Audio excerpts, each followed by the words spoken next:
ஷா அலாம் புக்கெட் கமுனிங் 8வது மைலில் அமைந்துள்ள ஸ்ரீ மகா காளியம்மன் ஆலயத்தின் 54வது தீமிதி திருவிழா இன்று மிகவும் விமர்சையாக நடைபெற்றது. ஆலயத்தின் தலைவர் ஆறுமுகம் அப்பாசாமி, டத்து கணேசன், டத்து ஜோ சரவணன் தலைமையில் இவ்விழா நடைபெற்றது.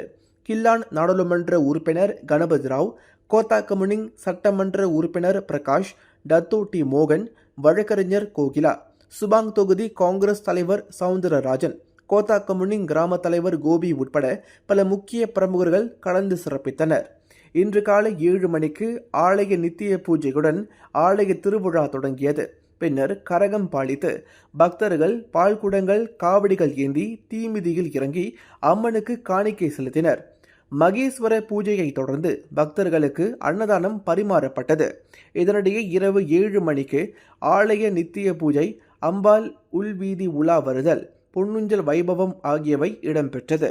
இவ்விழாவில் சிறப்பு அம்சமாக ஆலயம் சார்பில் தமிழ் பள்ளி மாணவர்கள், வசதி குறைந்த மக்களுக்கும் உதவிகள் வழங்கப்பட்டது.